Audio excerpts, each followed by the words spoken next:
नमस्तेऽस्तु महामाये श्रीपीठे सुरपूजिते शङ्खचक्र गदाहस्ते महालक्ष्मी नमोऽस्तुते।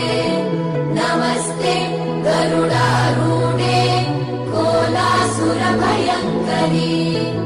सर्वपाप हरे देवी महालक्ष्मी नमोऽस्तुते।